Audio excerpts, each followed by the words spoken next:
Mid cap मंत्रा और बाजार में तो कंसोलिडेशन का मूड है ही, लेकिन रुक करेंगे एक स्पेसिफिक सेक्टर का, वो है मेटल्स, क्योंकि मेटल्स में फिर से चमक दिखने लगी है। Copper, iron ore, steel, aluminium के दाम फिर से चढ़ने लगे हैं। क्या है कारण, ये बताने के लिए नीरज वाजपेयी हमारे साथ मौजूद हैं।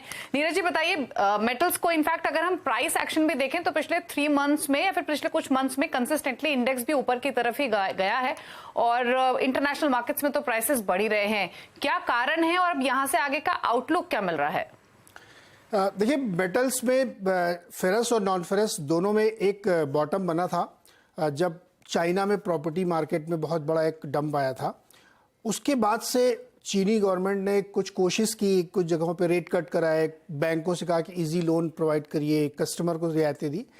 तो रुक रुक के एक वोलेटाइल तरीके से आयरन ओर के, कॉपर के, एल्युमिनियम के प्राइसेस ऊपर आए थे, स्टील के प्राइसेस ऊपर आए थे, लेकिन बीच बीच में वो फिर रुक जाते हैं। लेकिन एक आप कह सकते हैं ट्रेजेक्ट्री ऊपर की ओर थी, क्योंकि चाइना लगातार ये कोशिश कर रहा है कि अपनी इकोनॉमी को रिवाइव करे और अपने प्रॉपर्टी मार्केट जो बहुत बुरे दौर से गुजर रहा है उसको ऊपर लेके आए।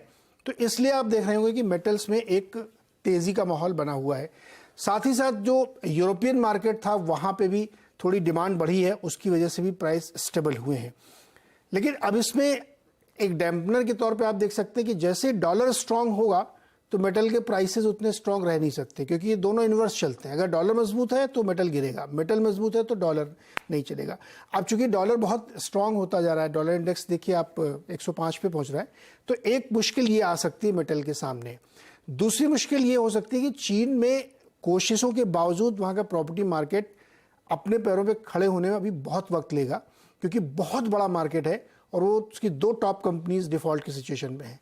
तो आप ये कह सकते हैं कि एक ट्रेडिंग बाउंस है, बॉटम बनाने की कोशिश हो रही है, लेकिन अभी तक कोई पुख्ता सबूत नहीं है कि जो मेटल की इस समय की जो तेजी है ये कंटिन्यू करेगी या सस्टेन कर जाएगी। जब तक कि चीन की तरफ से पक्के सस्टेन बेसिस पे रिलायबल आंकड़े नहीं आ जाते कि वहां पे रिवाइवल हो रहा है और सरकार एक बड़ा स्टिमुलस दे सकती है। अगर एक स्टिमुलस का ऐलान हो जाए तो शायद सस्टेन करेगी, लेकिन सरकार स्टिमुलस से बच रही है, वो एडमिनिस्ट्रेटिव मेजर्स लेकर के इसको रोकने की कोशिश कर रही है। तो इसलिए मेटल की रैली को इसी सेंस में देखना चाहिए। अभी भी इसमें डॉलर की स्ट्रेंथ को देखते हुए और चीन की मुश्किलों को देखते हुए ये नहीं कहा जा सकता कि यहां से ये कंटिन्यू करेगा। ओके, तो डॉलर इंडेक्स का मूवमेंट, हालांकि जिन एंटिसिपेशन में मेटल्स में हमने बाइंग देखी वो नीरज जी ने बताया कि फिर चाहे वो चाइना के इकोनॉमी रीओपन का बज ही क्यों ना हो या फिर यूरोप से डिमांड बेहतर होने की ही स्पेकुलेशंस क्यों ना हो, लेकिन ये कंफ्यूजन जिसका जिक्र अभी नीरज जी ने किया वो प्राइसेस में भी दिख रहा है। अगर हमने प्राइसेस ऊपर की तरफ जाते हुए देखे भी हैं तो वो तेजी भी कहीं ना कहीं रेस्ट्रिक्ट हुई है और हर तेजी पर छोटा मोटा करेक्शन भी जरूर आता है। शुक्रिया नीरज जी ये डिटेल्स बताने के लिए बेस मेटल्स पर। अब बात करेंगे खिलाड़ी नंबर 1 के अपडेट की, और आज 3:30 बजे मार्केट क्लोजिंग के वक्त अनाउंसमेंट होगी विनर की।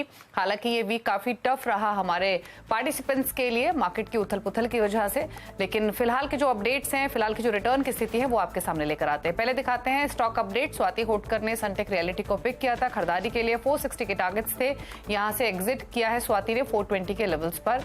निप्पॉन लाइफ इंडिया ये भी एग्जिट किया है ट्रेड, बाय कॉल 370 के टारगेट्स के लिए 336.5 पर एग्जिट किया है स्वाति होटकर ने इस ट्रेड से भी। कुछ और अपडेट्स खिलाड़ियों के पोर्टफोलियो से, इसमें जीआईसी ये एक ट्रेड है रूपक जिसे ऐड कर रहे हैं खरीदारी के लिए। इंश्योरेंस स्टॉक्स में बाइंग है भी, 263 के टारगेट के लिए तेजी की सलाह है, 222 का स्टॉप लॉस रखे, 229 के लेवल्स पर फिलहाल ये स्टॉक कारोबार कर रहा है। रूपक डे का एक और ट्रेड एनएमडीसी, जहां से एग्जिट किया है इन्होंने 149.9 के लेवल्स पर, 180 के टारगेट्स थे, 143 का स्टॉप लॉस इन्होंने रेकमेंड किया था, जहां एग्जिट किया उन्हीं लेवल्स के आसपास ये स्टॉक कर रहा है ट्रेड। अमित सेठ का पोर्टफोलियो लेकर आते हैं। टाटा मोटर्स खरीदारी की कॉल थी, एग्जिट किया है 631 के लेवल्स पर, 655 के हालांकि इनके टारगेट्स थे टाटा मोटर्स में, फिलहाल उन्हीं लेवल्स के आसपास ट्रेड करते हुए 631.50 के लेवल्स पर टाटा मोटर्स कारोबार कर रहा है। अब दिखाते हैं रिटर्न की स्थिति, मुनाफे के मीटर में क्या बनी हुई है। लीड कर रही है स्वाति क्लोजर टू 11% के रिटर्न्स के साथ, रूपक डे का पोर्टफोलियो 2.5% के रिटर्न दे रहा है और अमित सेठ का पोर्टफोलियो -1% के रिटर्न्स लैंड कर रहा है। तो ये तो रहा अपडेट। इसी के साथ एक ब्रेक के उस पर आप देखें न्यूयॉर्क